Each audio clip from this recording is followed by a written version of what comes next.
Okay चलिए, thank you मुझे बताने के लिए। क्वेश्चन पर अब ध्यान लगाएंगे थोड़ा सा। हमने 2 क्वेश्चंस के बारे में बात कर लिया है, रिपीट नहीं करूंगी क्योंकि आगे और भी बहुत सारे क्वेश्चंस हैं। आगे देखिए, which pair is correct vector quantities, कौन सा जोड़ी है जिसमें सही बिल्कुल आपके पास वेक्टर क्वांटिटीज दी हुई है, यानी कि सदिश राशियां दी हुई हैं। कौन सी राशियां? सदिश राशियां दी हुई हैं। ऑप्शंस देखिए, वर्क एंड पावर, कार्य और शक्ति, ये दोनों सदिश राशियां होती हैं। समय और शक्ति होता है। आपका बल और डिस्प्लेसमेंट, जिसको हम विस्थापन कहते हैं, या फिर विस्थापन और आपका समय। तो आपको ढूंढना है सही पेयर कौन सा है। आंसर क्या होगा, आपको ध्यान देना ऑप्शन नंबर सी पे। आपका दिया है बल और विस्थापन, दोनों ही राशियां कैसी होती हैं आपके पास? ये होती हैं सदिश राशियां, जिसमें हमें दिशा भी चाहिए होती है और साथ ही साथ आपको परिमाण भी चाहिए होता है। राइट गाइज, दोनों चीजें बहुत जरूरी है वेक्टर बनने के लिए, सदिश बनने के लिए। राइट, चलो सभी लोगों ने यहाँ पर मार्क कर दिया ऑप्शन नंबर सी। क्या बात है, चलो अभी मेरे को लगता है कि कोई प्रॉब्लम नहीं आएगी। 4th क्वेश्चन आपका देख लेते हैं स्क्रीन पर। Which physical quantity do has same units in all the known systems. ये बहुत अच्छा क्वेश्चन है और बहुत फेमस भी है कि कौन सी भौतिक राशि है जिसका जो मात्रक होता है ना वो सभी सिस्टम्स में बिल्कुल समान होता है। अब देखिए, नॉन सिस्टम्स कौन कौन से हमारे पास हैं जिनको हम जानते हैं। फर्स्ट हमारे पास है MKS सिस्टम, राइट। सेकंड हमारे पास है CGS सिस्टम। एक सिस्टम हमारे पास होता है FPS। तो MKS में आपका मीटर किलोग्राम सेकंड, CGS में आपके पास आता है सेंटीमीटर ग्राम सेकंड, FPS में आपके पास आता है फुट पाउंड सेकंड, और लास्ट आपके पास होता है SI सिस्टम।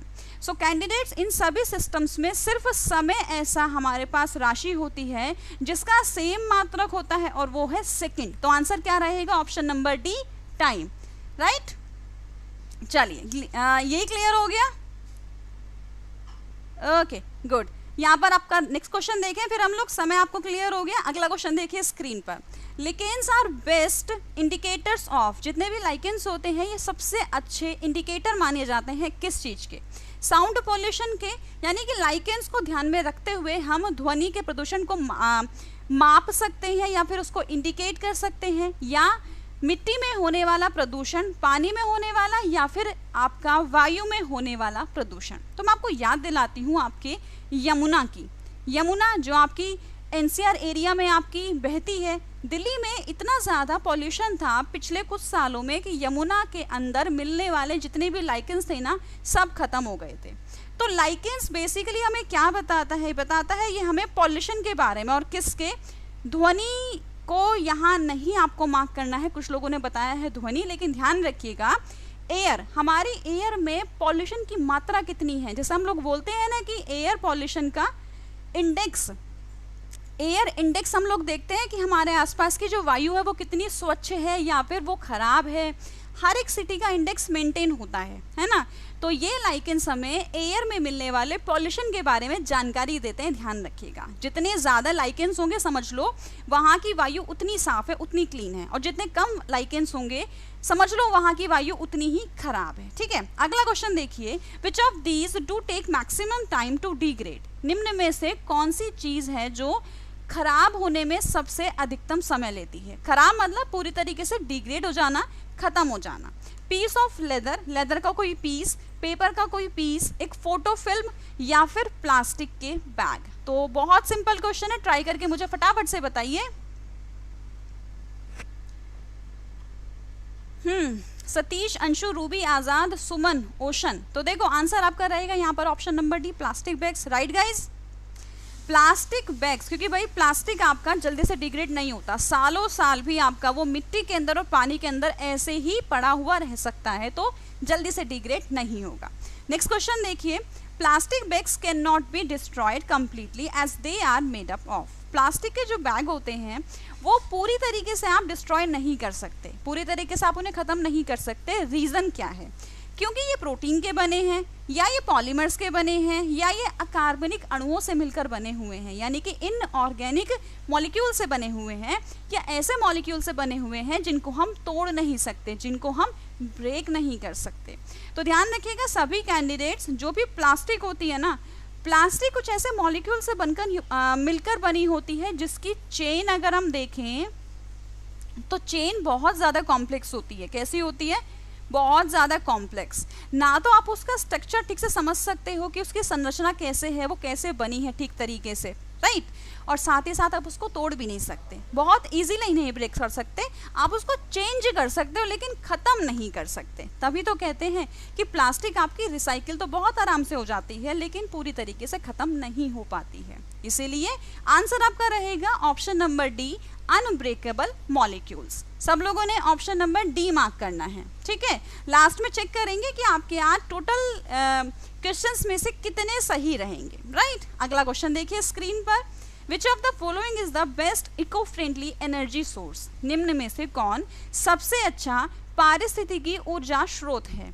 तो फॉरेस्ट प्रोडक्ट्स यानी कि वनों से मिलने वाले जितने भी उत्पाद होते हैं, सोलर सेल, न्यूक्लियर फ्यूजन जिसको हम संलयन के नाम से जानते हैं, या न्यूक्लियर फिजन जिसको हम विखंडन कहते हैं। तो best eco friendly energy source आप लोगों ने बताना है, आंसर क्या रहेगा? हाँ जी, ट्राई कीजिए।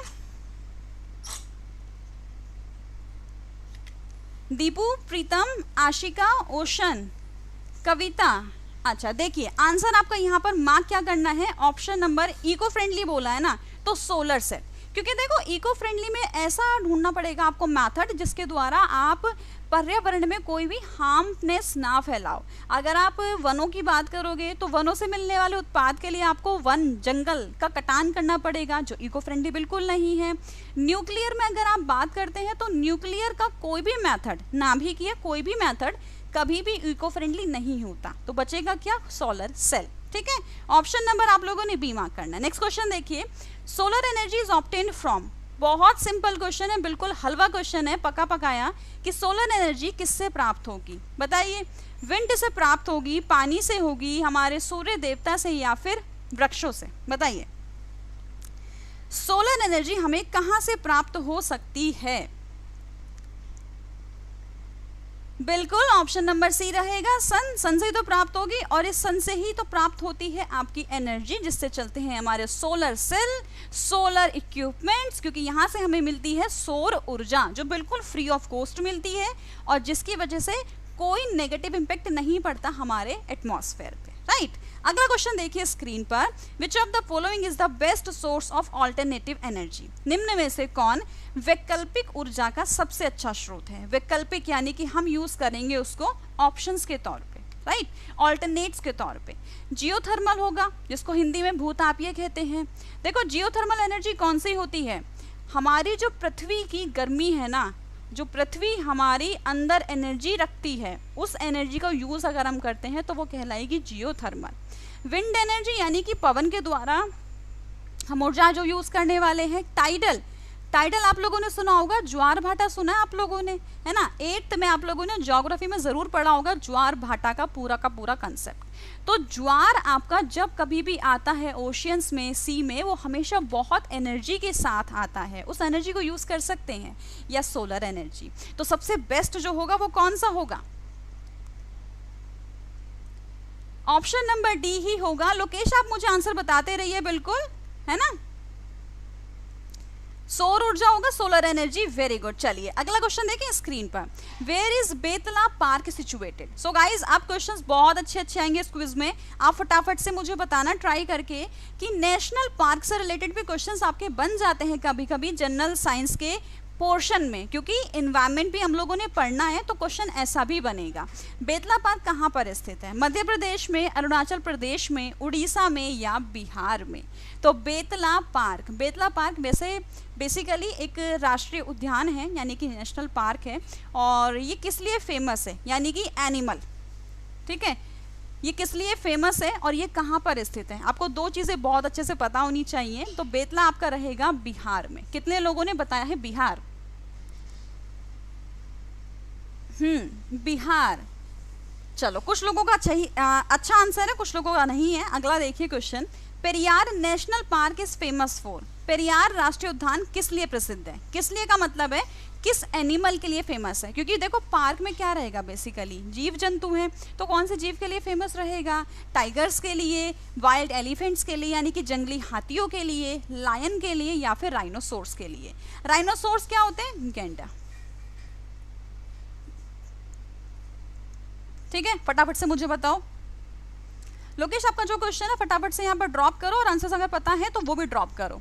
सौरभ, सुमन, रंजीत, ओशन।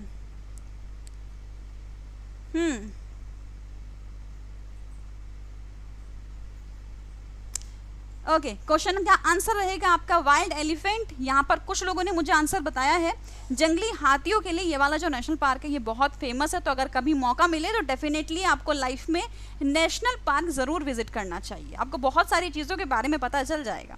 अगला देखिए, Rajiv Gandhi national park is situated in. Rajiv Gandhi राष्ट्रीय उद्यान कहाँ पर स्थित है?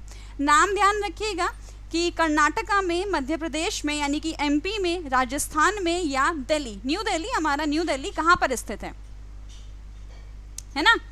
तो राजीव गांधी नेशनल पार्क, सोचो फटाफट से, अगर आपको पता है तो मुझे बताओ, नहीं तो आप ट्राई भी कर सकते हो।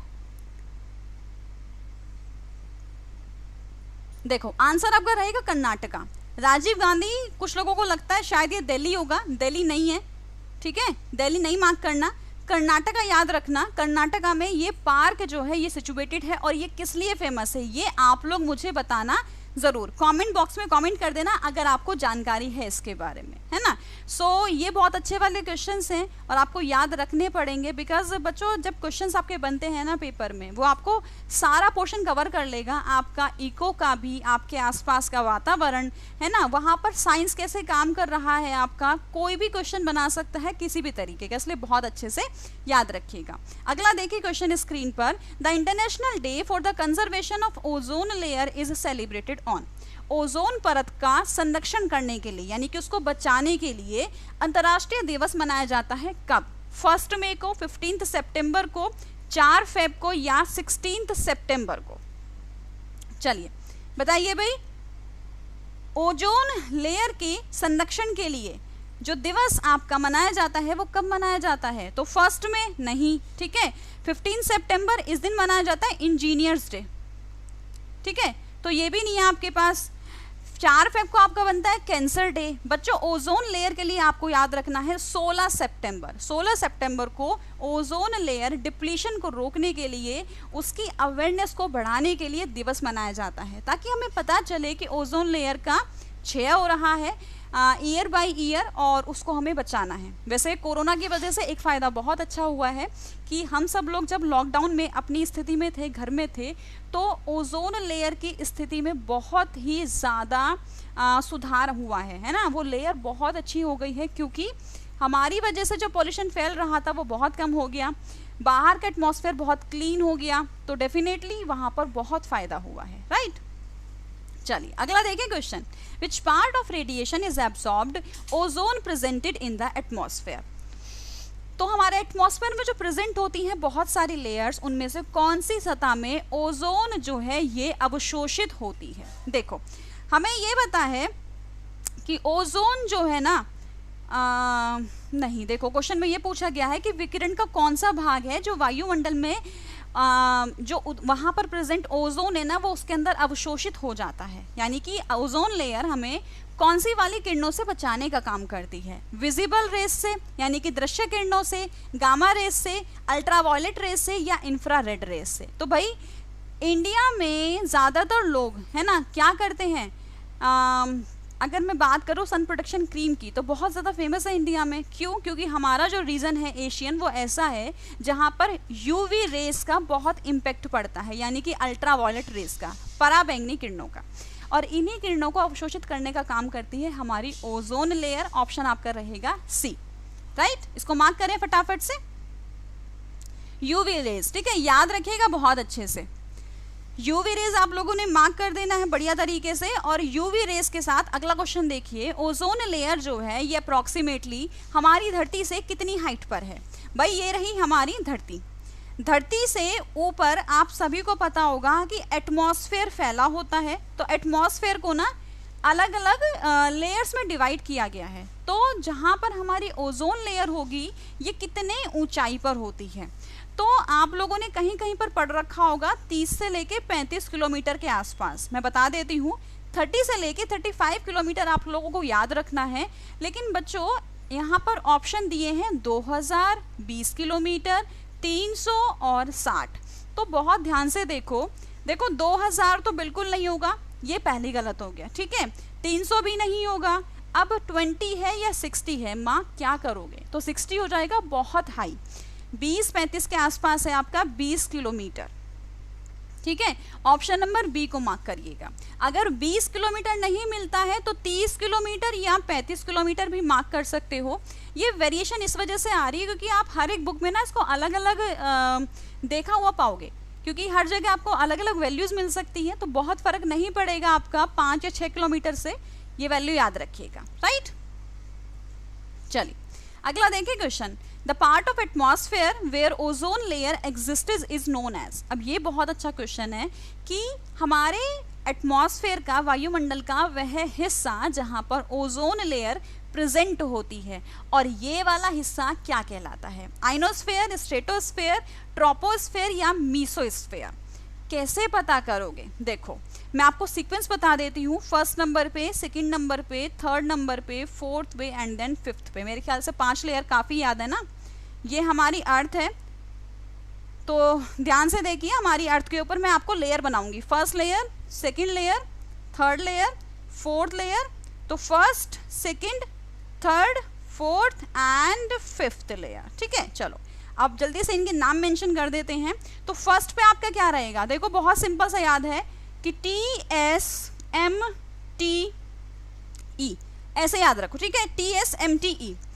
टी से आपका बनेगा ट्रोपोस्फेयर, जिसको हम लोग बोलते हैं हिंदी में शोभ मंडल। फिर आपका बनेगा स्ट्रेटोस्फेयर, स्ट्रेटोस्फेयर जिसको हम लोग बोलते हैं समताप मंडल। फिर हमारा बनेगा मीसोस्फेयर एंड देन हमारा बनेगा यहाँ पर थर्मल स्फेयर, ठीक है, इसको थर्मो भी बोलते हैं, और यहाँ पर आप लोग आइनोस्फेयर भी पढ़ सकते हो। देन हमारा एक्सोस्फेयर, ठीक। ट्रोपो को हम बोलते हैं शोभ मंडल, तो मैं पूरा नहीं लिख रही हूँ, मैं सिर्फ शोभ लिख रही हूँ। स्ट्रेटो आपका है समताप, राइट, ठीक है। मीसो आपका रहेगा मध्य, और ये आपका आयन ही रहेगा, और ये आपका रहेगा भाई। तो जिनको नहीं पता था इसके बारे में, इसका ज़रूर स्क्रीनशॉट ले लेना, इसको ज़रूर अच्छे से मेंशन कर लेना, याद रखना। और ओजोन लेयर कहाँ मिलेगा? तो ये आपका मिलेगा ऑप्शन नंबर बी, यानी कि स्ट्रेटोस्फेयर में, ठीक है।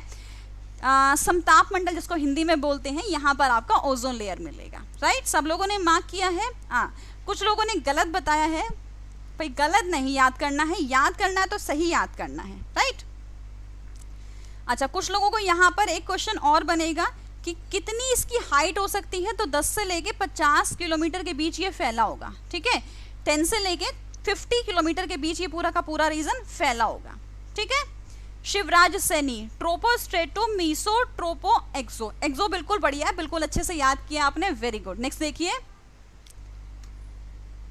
ओके, ओशन मागर का आंसर भी बिल्कुल सही था। नेक्स्ट क्वेश्चन आपकी स्क्रीन पर है, which gas group contributes for green house gas effect?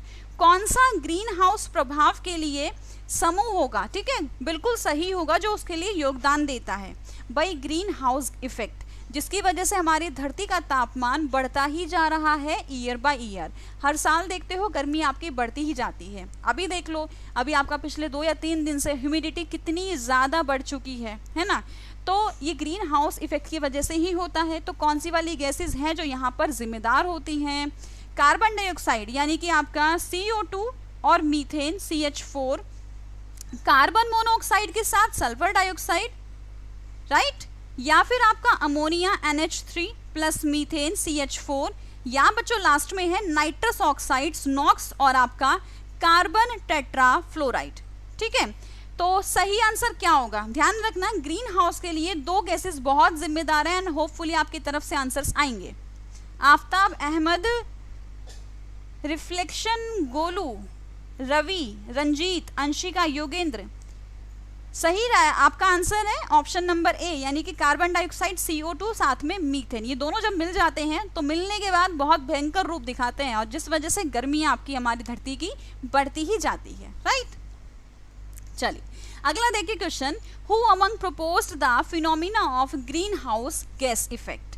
अब ग्रीन हाउस गैस हम लोगों ने पढ़ तो लिया कि इफेक्ट क्या है, किसकी वजह से हो रहा है, लेकिन who was the first one जिन्होंने सबसे पहले इस इफेक्ट के बारे में बताया था? जोसेफ फूरियर, एल जॉबलर, सीसी पार्क या JNN जेफर्स? किसने बताया था सबसे पहले ग्रीन हाउस गैसेस के बारे में? किसी को जानकारी है इसके बारे में? देखिए, आपको याद करना है जोसेफ फूरियर, इन्होंने 1824 में 1824 में, प्लीज अच्छे से मार्क कर लेना, 1824 में 1824 में जोसेफ फूरियर थे जिन्होंने first time green house effect के बारे में जानकारी दी थी हम सभी को। राइट, क्लियर हो गया? चलिए देखिए आपका next question. And next question पूछा है who is the author of green development? तो हरित विकास के लेखक कौन है? अब देखो क्वेश्चन कहाँ से कहाँ घूम रहे हैं, देख रहे हो आप लोग? ग्रीन डेवलपमेंट ये बेसिकली बुक है, ठीक है ना, जो आपकी ग्रीन डेवलपमेंट के नाम से जानी गई है। तो लेखक कौन है? RH Whitaker, MJ Bradshaw, WM Adams या M निकोलसन? सो याद रखिएगा, सही आंसर आपका यहाँ पर है, पूरा नाम जो है ऑथर का विलियम मार्क एडम्स। ठीक है, तो WM एडम्स पूरा नाम भी याद रखिएगा, क्योंकि बाई चांस अगर आपसे बोल देता है तो ऐसा ना हो कि आपको पता ही ना हो कि भाई विलियम कौन है, विलियम मार्क एडम्स कौन है। याद रखना WM एडम्स का पूरा नाम विलियम मार्क एडम्स ही है। ठीक है, चलो मार्क किया सब लोगों ने? नेहा, स्वागिता, आज़ाद, सब लोगों ने मार्क किया है। देखो मैं चाहती हूँ कि आपके अगर मैं क्विज में जितने भी क्वेश्चंस कराऊं आपके मैक्सिमम के आंसर सही आने चाहिए, बिकॉज तब पता चलेगा किसने कितना अच्छा स्कोर किया है ना। ओके चलिए, तो एक क्वेश्चन और कर लें यहाँ पर। The most major role of solar radiation is? सौर विकिरण की सबसे प्रमुख भूमिका किस चीज में होती है? ठीक है, सौर विकिरण की यानी कि सन से आने वाली जो भी रेडिएशन है ना, उसका मेन रोल किस काम में होता है? तो जल चक्र में, कार्बन के चक्र में, हाइड्रोजन के चक्र में या नाइट्रोजन के चक्र में? अब देखो आप सबको पता होगा कि हमारे एटमॉस्फेयर में सभी साइकिल काम करती हैं। जल की अलग चलती रहती है, कार्बन की अलग चलती है, हाइड्रोजन की अलग चलती है और नाइट्रोजन की अलग चलती है। सबसे जो मेन काम है सन से आने वाली रेडिएशंस का, वो है जल के चक्र में। जल चक्र के द्वारा ही तो क्या होता है, बादल बनते हैं, बारिश आती है ना, ये पूरा प्रोसेस चलता रहता है। तो वाटर साइकिल आप लोगों ने मार्क कर लेना है, बिल्कुल सही आंसर 21st क्वेश्चन के लिए। राइट, सो गाइज हमारा टाइम ऑलमोस्ट एंड हो चुका है, खत्म हो चुका है। एक बार क्या करेंगे आप लोग, फटाफट से काउंट करके मुझे बता दें कि आज आप लोगों ने कितना कितना स्कोर किया है। इतने ही क्वेश्चंस का यहाँ पर रखते हैं, बाकी क्वेश्चंस मैं आपको कल करा देती हूँ। जल्दी से मुझे बताएं कि किसने कितना कितना स्कोर किया है। फटाफट से कमेंट बॉक्स में कमेंट करें।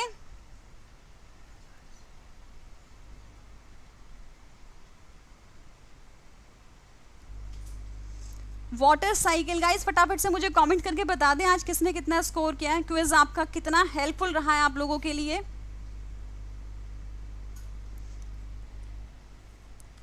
ओके गाइस, तो कल के सेशन में आपसे वापस से फिर मिलने वाली हूँ मैं शाम को 7 बजे, और कल बात करूंगी आपके क्विज के पार्ट 2 के बारे में। तो कल पार्ट 2 करना है मुझे आप लोगों के साथ में, बिल्कुल लेट नहीं होना। शार्प 7 PM हम लोग मिलेंगे। शेड्यूल आपका यहाँ पर आप देख रहे हो, और आप यहाँ पर अगर कभी भी कोई भी रेफरल कोड यूज़ करना चाहते हैं तो आप कोड यूज़ कर सकते हैं, नेहा लाइव, कैप्स में है NEHALIVE। So guys thank you so much आज के लिए। और आपका जो स्कोर है 19 प्रीतम का बहुत अच्छा रहा है आउट ऑफ 21, शिवराज का 18 बहुत अच्छे। सो गाइस अच्छा स्कोर किया है कुछ लोगों ने, प्रीतम और शिवराज ने अच्छा स्कोर किया है बहुत, गौरी का स्कोर भी बहुत अच्छा है। चलिए होपफुली कल का स्कोर आपका कंप्लीट हो जाएगा, यानी कि फुल आप लोग स्कोर करने वाले हैं। तो कल मिलते हैं शाम को 7 बजे। अभी आपके जीके की क्लास है, आप लोग वो अटेंड करिए।